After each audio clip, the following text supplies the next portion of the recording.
Oke, baik. Terima kasih Mas Alfi. Sebelumnya saya minta tolong tim robotik dari Bisa AI boleh dinyalakan mungkin webcamnya karena kita ada demo hari ini sedikit. Oke, silakan di Mas Andi mungkin boleh dibantu dinyalakan sistem IoT dan juga robotik dari Bisa AI. Oke, baik. Saya mulai. Ya, perkenalkan saya Oktaf dari Bisa AI. Pada kesempatan ini saya coba share mengenai pembuatan robot controller dengan Internet of Things. Namun sebelumnya ini mungkin ada beberapa demo dan juga motivasi nih. Jadi beberapa waktu yang lalu ini pernah saya sampaikan juga ke seminar IoT sebelumnya. Nah, jadi pada saat itu anak kucing di rumah saya ini baru lahir, kemudian karena pada saat itu Lebaran, jadi nggak ada dokter hewan yang buka. Kemudian akhirnya kita coba buat inkubator sederhana dengan Internet of Things. Jadi bisa ditinggal ya. Contohnya misalkan ketika suhunya sudah panas, kemudian ada reporting ke saya dan juga lampunya akan mati. Kemudian ketika suhunya dingin ini akan nyala lampunya seperti itu. Nah, jadi ini sebenarnya kita bisa membuat alat-alat IoT dan juga robotik secara sederhana. Contohnya seperti berikut. Kemudian sedikit mengenai Internet of Things. Teman IoT sudah nyala? Oke, baik. Nah, kita akan coba sedikit menggali arsitektur yang umumnya digunakan saat ini. Jadi ini case tadi di Bisa AI ya. Jadi misalkan kita punya server. Hari ini saya akan demokan. Kita punya server, ya server ini bisa cloud, ini kita gunakan cloud, bisa AWS, bisa Azure, bisa cloud lainnya, ataupun bisa cloud lokal, ya cloud lokal ataupun bisa hostingan pun bisa seperti itu. Dimana nanti server ini akan terhubung dengan database, ya, dan juga akan terhubung dengan analytical processing di sini. Nah, nanti kita punya device IoT ya dan juga mungkin robotik ya ini, tapi case-nya di sini adalah IoT. Nah, IoT ini nanti akan bisa dikoordinir dengan Raspberry Pi seperti yang tadi disampaikan oleh Pak Iqbal ya, bahwa Raspberry Pi mungkin cukup mahal. Nah, ini ada versi murahnya, adik-adik sekalian yang sedang belajar ya, yaitu Note MCU ya. Biasanya ini harganya terjangkau sekali ya, di harga 50.000 sampai dengan 100.000 kita bisa dapat device Note MCU. Ini kita biasanya di Bisa AI, teman-teman Bisa AI buatnya dengan Note MCU karena selain ada analog port di dalamnya, di sini juga ada beberapa digital port dan juga ada WiFi ya, sudah lengkap ya di sini. Namun komputasinya mungkin yang agak kurang. Nah, di sini nanti akan dikirimkan data, misalkan kita simpan Note MCU ini misalkan dengan ESP8266 ya, kita simpan di lapangan ya, karena ini kan harganya cukup murah sehingga kalau ada kerusakan kita bisa menggantinya seperti itu. Nah, kita simpan di lapangan, kita akan kirimkan datanya ke controller. Controllernya ini adalah Raspberry Pi yang harganya cukup mahal ya mungkin. Nah, kemudian kita hubungkan lagi dan dia akan mengirimkan data ke server melalui media web service. Nah, web service ini menjadi kunci salah satu dari Internet of Things ya. Jadi di mana dengan web service ini kita bisa mengirimkan data dari device IoT ke server, kemudian dilakukan analytics dan dikembalikan hasilnya ke IoT. Bisa seperti itu. Oke, sekarang kita coba demo ya. Saya akan coba demokan sistem IoT dari Bisa AI. Teman-teman IoT sudah siap? Boleh mungkin webcamnya dinyalakan, Mas Sandi. Oke, teman-teman di YouTube mungkin bisa terlihat ya. Kameranya bisa terlihat nggak? Mungkin bisa dibantu mungkin dari tim operasional. Oke, baik. Di sini kita punya device IoT ya. Sebagai contoh ini, saat ini sekarang posisi saya ada di Kota Depok ya, di selatan dari Jakarta Selatan. Baru tadi saya pergi dari Bandung ke Depok. Ini baru nyampe sebenarnya. Kemudian, nah ini tim kita, Mas Sandi ini lagi di Bandung ya, lagi di Bandung. Oke. Nah ini kita akan coba nyalakan lampu. Bisa dilihat ya di sini lampu dengan saya yang akan menyalakan ya lampunya. Oke, di sini kita sudah punya platform ya untuk Internet of Things ya, ada banyak device-nya, ada lampu, ada pompa air, ada apa namanya kipas dan lain sebagainya. Sebenarnya ini banyak juga. Ini saya ambil sampelnya di sini. Misalkan saya mau menyalakan lampu. Nah, lampu ini saya nyalakan, saya klik on. Oke, mungkin mudah-mudahan menyala. Oke, nyala sekarang statusnya. Nah, ini masih menunggu ya. Nah, jadi cara kerjanya itu sebenarnya seperti ini. Seperti di arsitektur yang tadi sudah saya jelaskan ya. Sebagai contoh misalkan posisi saya saat ini ada di Depok. Mas Sandi dengan device IoT-nya sekarang ada di Bandung. Nah, saya akan mengirimkan data melalui apa namanya webnya Bisa AI ya. Kemudian webnya Bisa AI ini akan terhubung ke cloud, ke server seperti itu. Nah, ini sudah nyala ya, sudah nyala alatnya. Jadi saya bisa controlling langsung dari Depok ya. Kemudian misalkan saya mau matikan alatnya, saya tekan off ya, kemudian nanti akan mati. Oke, sambil saya jelaskan. Kemudian saya kirimkan perintah nyalakan lampu, maka akan diterima oleh server cloud kita ya, AWS misalkan. Nah, kemudian dari AWS ini dia akan memberikan instruksi ke dalam device IoT kita ya. Ataupun sebaliknya, device IoT kita akan dapat request terus-menerus apakah ada instruksi dari server. Nah, ini yang kita lakukan di sini adalah device IoT-nya ini akan request terus-menerus ke server dengan menggunakan cron tab. Ya, cron tab ini salah satu bagian di Linux ya, yang bisa terus-menerus request data. Kemudian kalau ada request lampu menyala, maka nyalakan lampunya. Nah, ini sudah bisa menjadi device IoT seperti itu. Nah, jadi prinsipnya di sini IoT adalah kita bisa controlling dan juga monitoring. Nah, untuk monitoringnya mungkin saya tidak bisa demokan ya, tadi infonya ada kendala sedikit. Oke, kita coba yang lainnya, misalnya ini apa, fan ya. Mas Andi boleh diarahkan ke fan-nya. Oke, sekarang kita arahkan ke fan. Kemudian dari device dari webnya Bisa AI, saya akan nyalakan ya, saya akan nyalakan untuk fan-nya. Nah, kemudian sekarang sudah menyala. Oke, kemudian kita lihat ini masih belum menyala ya. Jadi sama prinsipnya adalah kita kirim instruksi dari web, kemudian diterima oleh cloud. Kemudian dari cloud ini akan mengirim ke device IoT kita, atau sebaliknya dari device IoT ini akan request terus-menerus. Nah, ini sebagai contoh sekarang sudah menyala ya fan-nya. Jadi saya dari manapun saya bisa mendapatkan monitoring dari device IoT saya, itu bisa seperti itu. Ataupun saya bisa controlling, menyalakan, mematikan lampu, kemudian mendapatkan apa namanya data dan lain sebagainya. Ya, jadi prinsipnya seperti itu. Oke, terima kasih Mas Sandi, boleh dimatikan kembali kameranya. Oke, persiapan untuk demo lainnya ya, yang untuk robot controller. Oke, boleh dimatikan Mas, boleh. Ya, baik, kita coba lanjutkan kembali materinya, yaitu, nah ini arsitekturnya ya, kita bisa menghubungkan Raspberry Pi maupun Node MCU dengan relay, dengan aktuator, dengan sensor, dan lain sebagainya. Ya, jadi intinya mau menggunakan Raspberry Pi ataupun yang lebih light ya untuk komputasinya dengan Node MCU itu pun sama saja ya.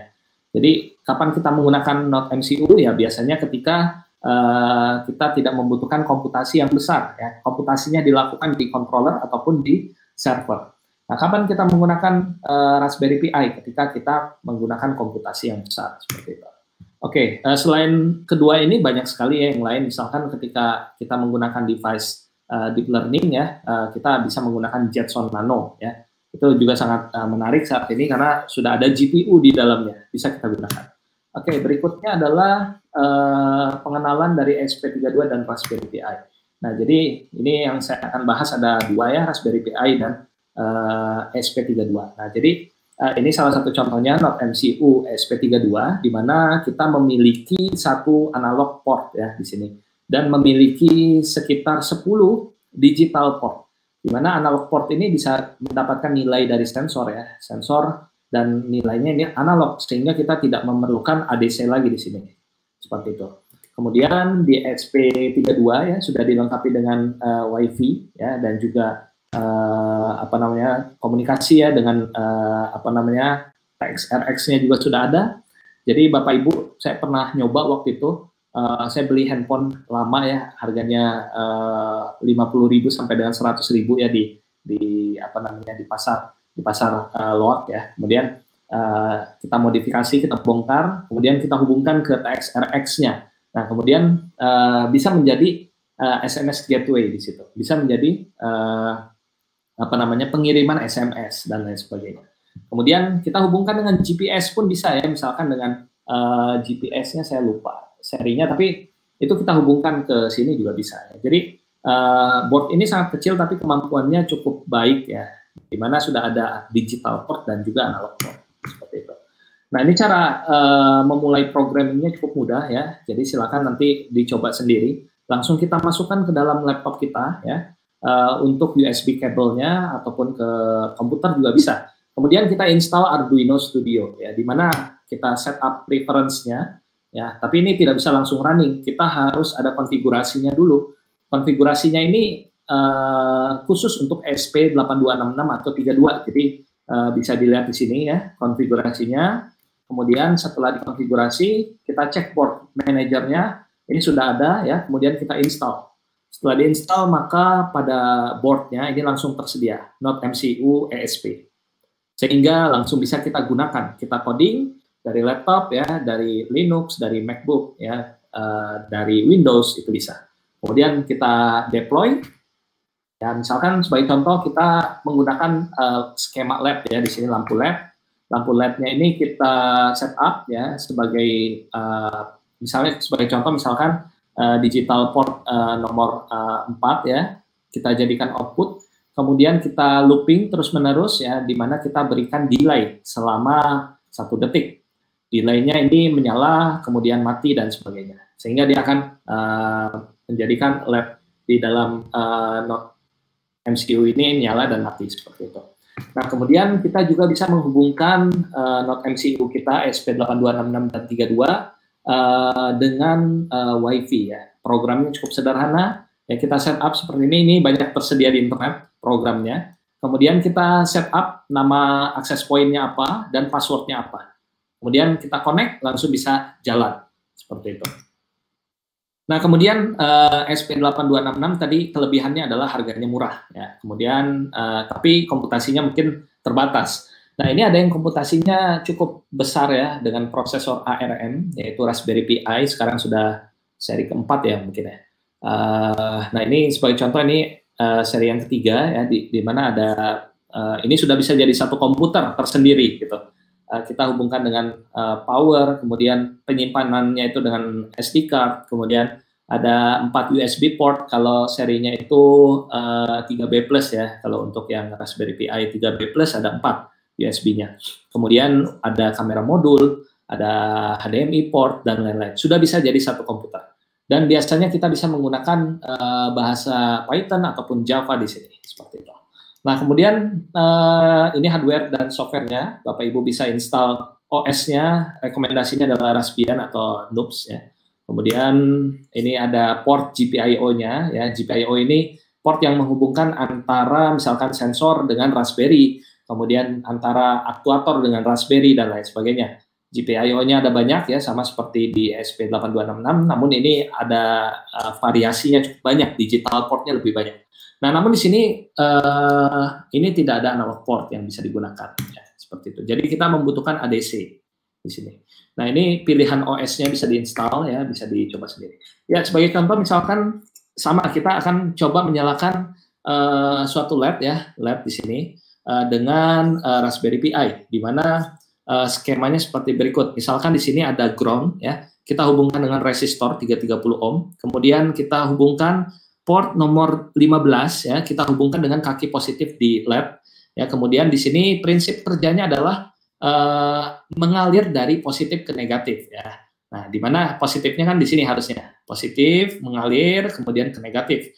Nah, namun di sini kalau kita setup kaki nomor 15 dari GPIO-nya sebagai negatif ya atau low, maka apa yang terjadi? Maka lampu LED tidak akan menyala. Ya, kenapa? Karena negatif ketemu dengan negatif, ya seperti itu.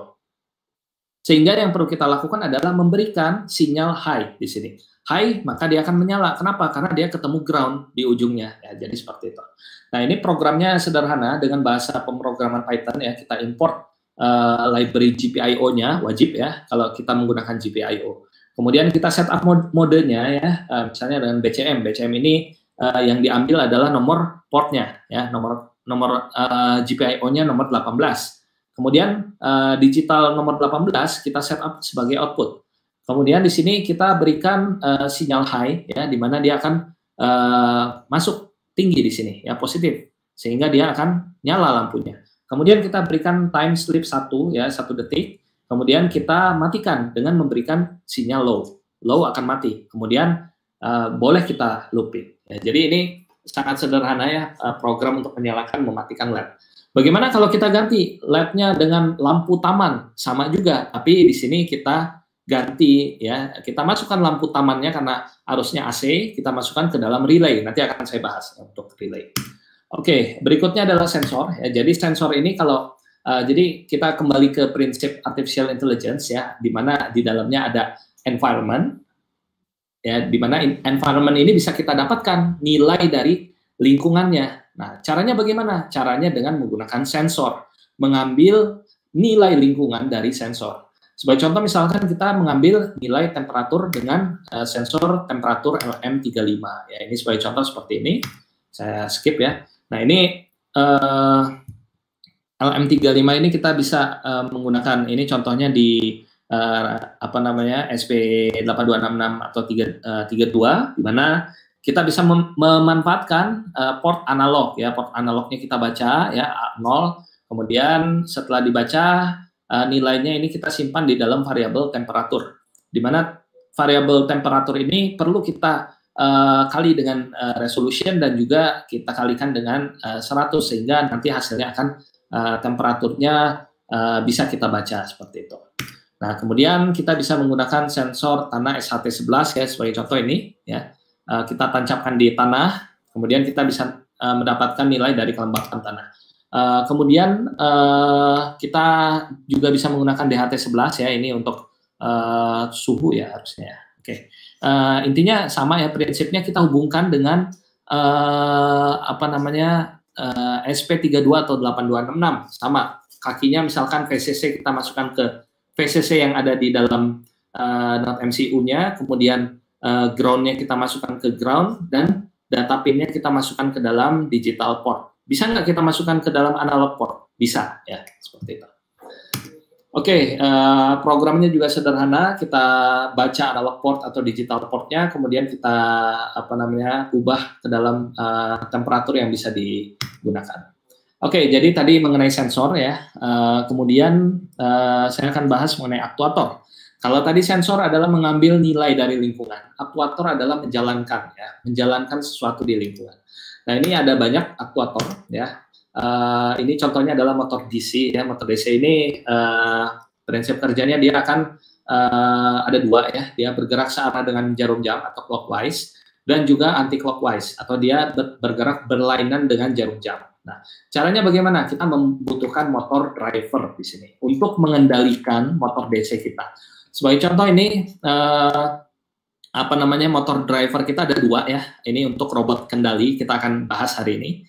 Robot kendali ini akan kita masukkan ke dalam akan kita masukkan ke dalam motor driver ya, di mana ada dua dalam satu motor driver ini ada dua motor driver ya, motor DC yang bisa kita gunakan.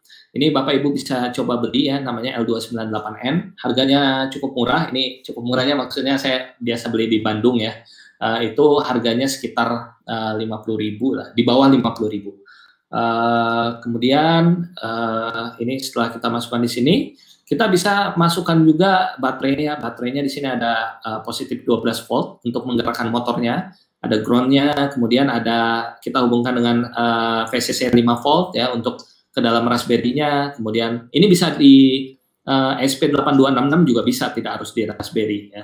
Kemudian di sini ada beberapa input ya, ada in 1, in 2, in 3, in 4. Dimana kalau in 1, in 2-nya kita kasih nilai 1 dan 0, misalkan dia motor DC-nya akan bergerak searah dengan jarum jam atau clockwise. Kemudian kalau sebaliknya, kalau kita berikan nilai 0,1, maka motor DC-nya akan bergerak berkebalikan dengan arah jarum jam atau counter clockwise, dia akan mundur. Nah, kalau kita lihat, kalau dua-duanya clockwise, ya, 1010, apa yang terjadi? Maka motor DC-nya akan bergerak maju, seperti itu. Artinya robot kita akan maju, ya. Kemudian kalau kita berikan dua-duanya 0101, apa yang terjadi? Maka motor DC-nya akan counter clockwise, dia akan mundur dua-duanya, sehingga robot akan mundur. Kalau belok kanan berarti yang satu 10, yang satu lagi 01, dia akan belok kanan. Kemudian ketika dia belok kiri, maka yang satu adalah 01, yang satu adalah 10, belok kiri, seperti itu. Nah, jadi prinsip kerjanya sederhana, ini banyak dipakai di kompetisi robot ya. Pertama kali saya ikut kompetisi robot tahun 2010, waktu itu di UGM Techno Corner. Permisi, ada Pak Akpianto ya di sini. Selamat malam Pak Akpianto.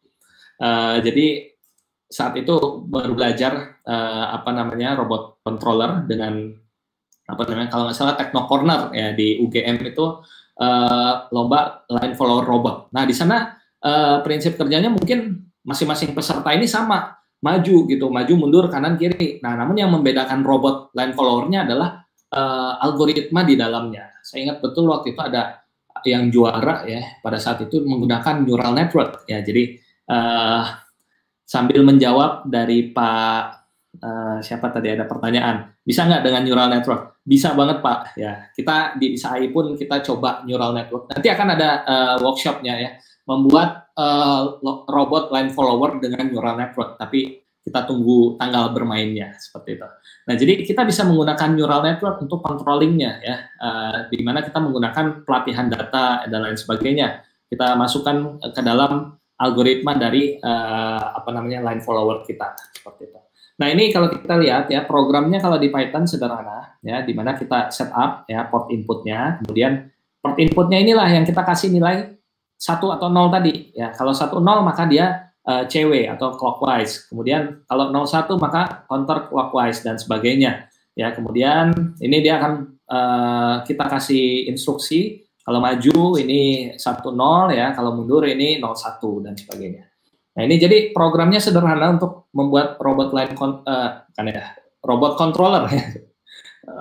Robot controller ini hanya kita berikan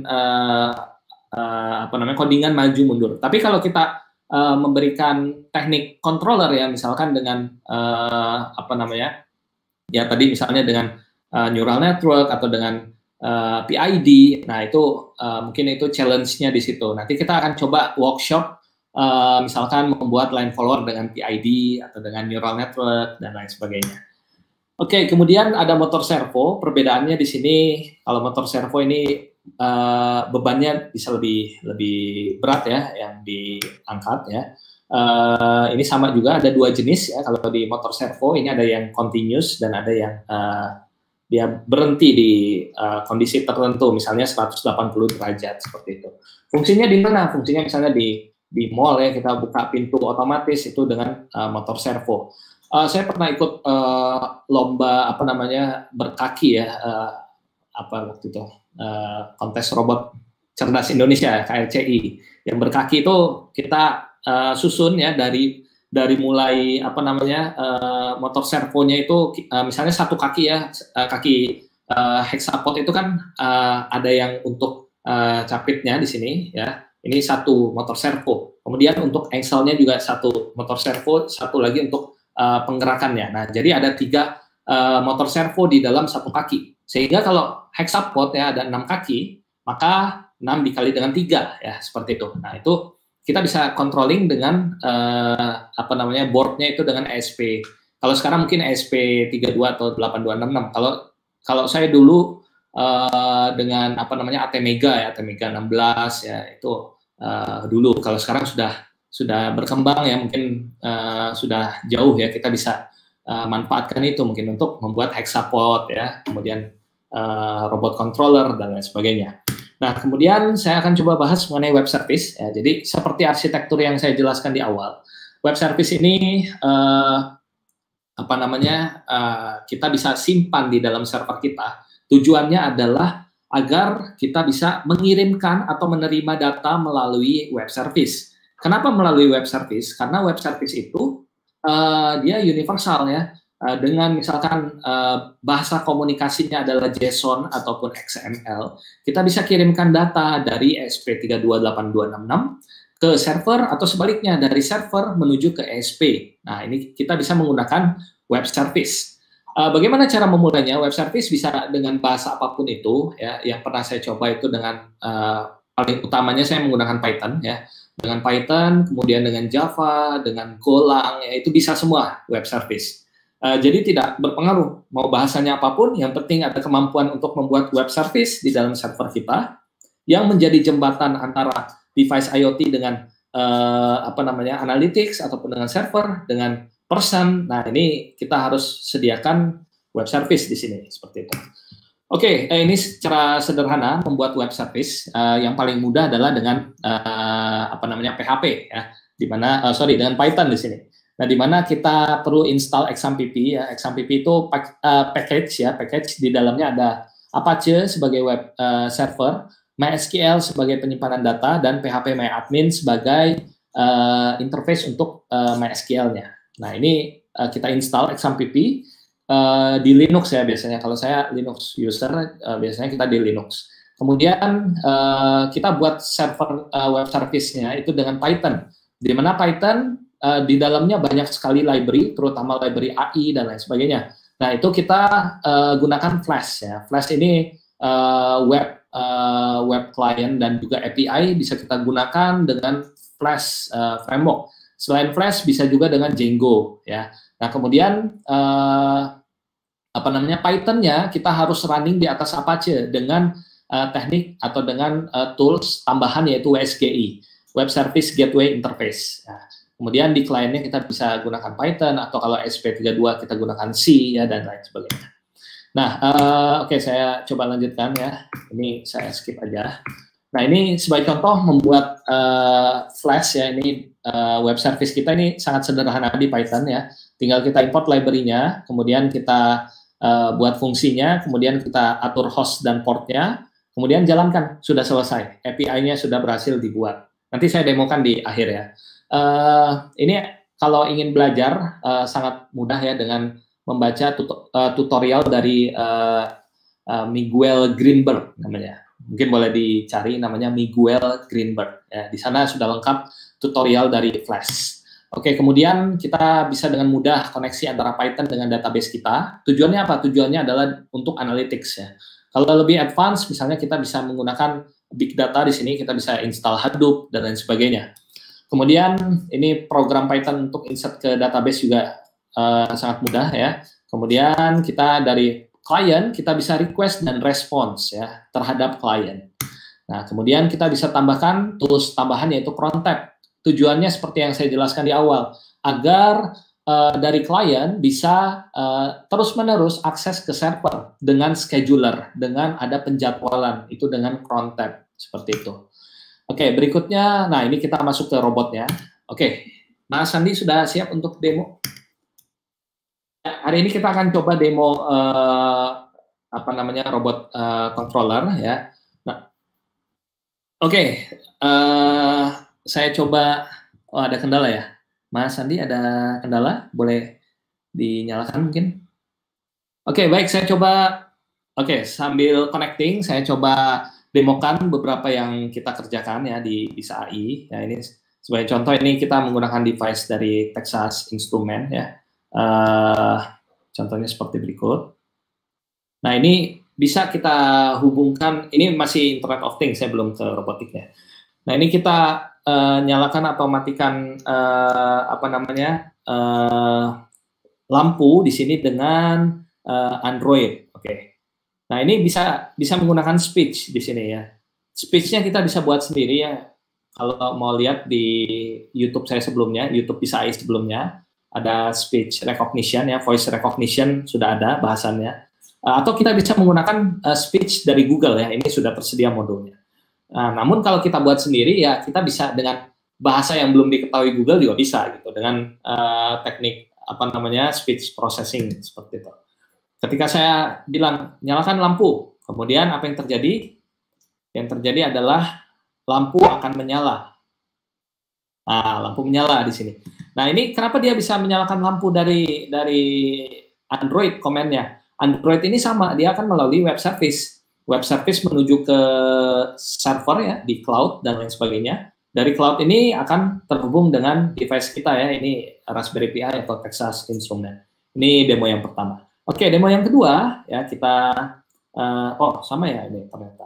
Oke, ternyata videonya sama. Oke, berikutnya, ini Opticom bisa ini.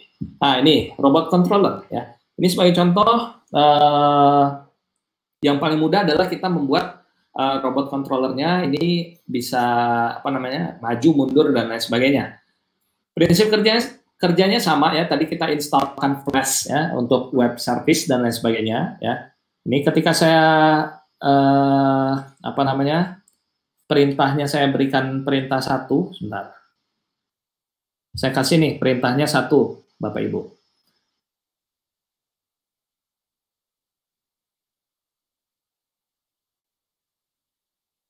Oke, kemudian saya enter. Nah, namun ada delay di sini. Ada sedikit delay. Oke, ya. Oke, 2 mundur ya, 1 maju. Kemudian belok kanan, 3 atau 4 ya, di sini 4 belok kiri. Nah, 3 ini. Ya, dan sebagainya. Nah, intinya adalah robot controller ini bisa kita kolaborasikan dengan Internet of Things. Ya. Di mana Internet of Things-nya, misalnya saya dari sini, saya mau controlling maju, mundur, kanan, kiri, robot kita. Tapi ternyata masih kendala, jadi dikendalikannya dari Mas Sandi ya di Bandung. Oke, Mas Sandi sudah bisa didemokan ya? Oke, mungkin boleh diambil alih slide apa namanya presentasinya. Atau ya nggak apa-apa, mungkin interface-nya kita ada ya di sini ya, tapi nggak kelihatan ya interface-nya. Oke, ini dia akan kanan, kemudian kiri, ya maju, mundur dan lain sebagainya. Ini bisa real time Bapak Ibu ya, dengan Internet of Things, dengan kecepatan internet saat ini ya sudah bisa real time, benar-benar real time. Kita bisa controlling dari jarak jauh ya, di mana alat yang digunakan pun sederhana ya. Ini kalau saya hitung-hitung ya, dengan body robotnya ini sekitar 100.000 ya, semua mekanik dan lain sebagainya. Kemudian kita tambahkan aktuator ya, aktuatornya dengan apa namanya motor DC dan juga drivernya, kemudian dan lain-lain. Ini bisa kita jadikan kira-kira dengan budget sebesar 250.000 ke bawah, kita bisa buat robot controller. Ataupun bisa kita buat lagi dengan line follow robot dan lain sebagainya ya. Nah, namun di industri mungkin teman-teman dari mungkin di sini ada teman-teman dari asosiasi ASIOTI, ada mungkin Bapak Ibu. Ya, jadi mungkin lebih apa namanya? Mungkin kita bisa hadirkan teman-teman dari ASIOTI nanti untuk berbicara mengenai robot industri ya, seperti itu mungkin. Oke, sudah jalan ya, Mas Sandi. Mungkin interface-nya boleh dilihatkan. Ini maksudnya interface webnya boleh ambil alih presentasi saya mungkin. Oke, silakan Mas Sandi.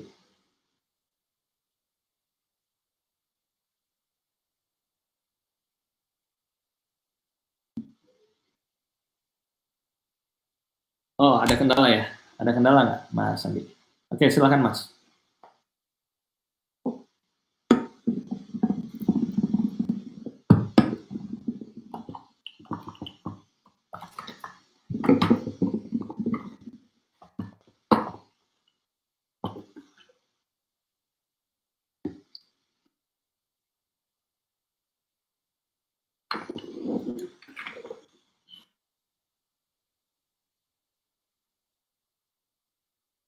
Oke, baik.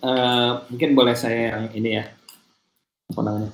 Nah, ini kalau kita lihat, ini ada, ini lokal sebenarnya ya, tapi tinggal kita serviskan saja ini dengan apa namanya flash tadi ya, seperti demo dari Internet of Things. Nah, ini kalau kita lihat, Mas boleh tekan kiri mungkin. Robotnya mungkin kita arahkan dulu. Robotnya nggak kelihatan. Mana robotnya? Oh, kameranya mati. Ya, oke.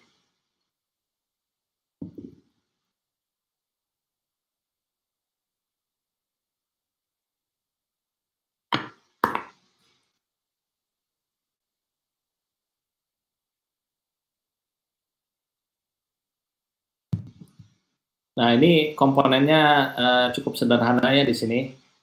Ini sebenarnya kameranya juga bisa kita manfaatkan ya dengan image processing. Nanti kita bisa apa namanya mendeteksi adanya obstacle ya dan lain sebagainya. Ataupun ini dengan sensor ya, ada beberapa sensor. Mungkin boleh langsung. Oke, silakan Mas. Interface-nya diarahkan mungkin. Oke. Oh, hilang ternyata. Apa namanya? Ya, nggak apa-apa. Dekatkan aja mungkin di sana. Webcamnya hilang. Ya, mungkin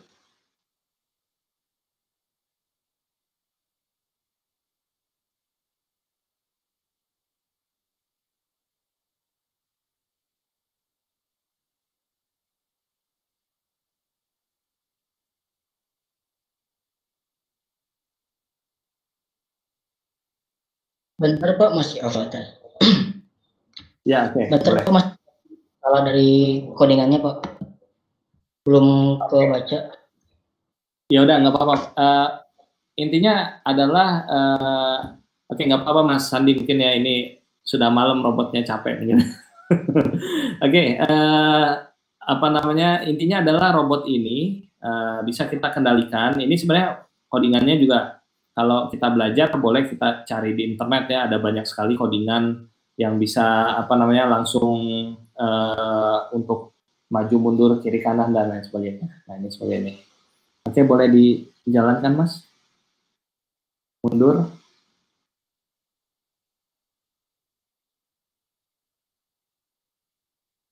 Oh, ini kameranya ya. Oke. Oke, oke, ini kameranya ternyata. Oke, kanan maju. Oh, dia akan maju kanan. Dia akan belok kanan kiri, dia akan belok kiri. Terlalu cepat mungkin. Mundur, mundur nabrak ya. Oke. Ya, sudah cukup mungkin Mas Sandi. Oke, menarik sekali ya untuk apa namanya demonya. Terima kasih Mas Sandi sudah share. Oke, baik, mungkin itu saja yang dapat kita sampaikan. Oh, masih ada ya ternyata. Sedikit lagi mungkin Bapak Ibu slide-nya. Nah, ini komponennya ada motor driver, kemudian ada apa namanya motor DC-nya dan lain sebagainya. Kemudian cara menyambungkannya seperti ini ya, dengan kita menghubungkan ke masing-masing pin yang ada di Raspberry ataupun dengan SP8266 atau 32. Ini kemudian codingannya ini Mas Sandi tadi buatnya di Raspberry Pi ya. Kemudian oke, sedikit.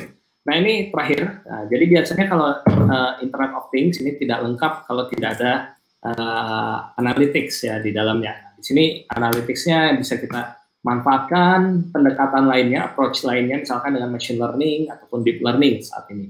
Kemudian ini sebagai contoh, kita mendeteksi adanya apa namanya defect ya, di sini adanya defect, kita deteksi bisa ya, ini data yang diambil berasal dari Internet of Things ya.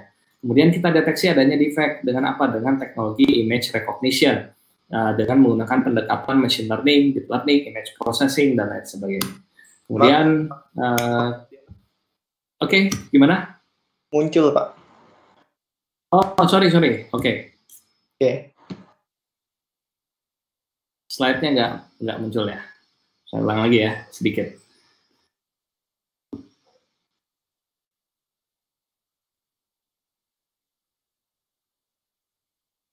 Oke, baik. Saya coba perlihatkan lagi. Nah, intinya adalah ini case study ya.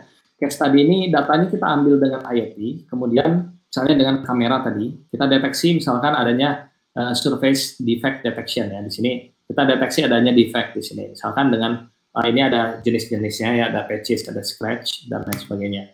Nah, kemudian kita menggunakan pendekatan machine learning ataupun deep learning.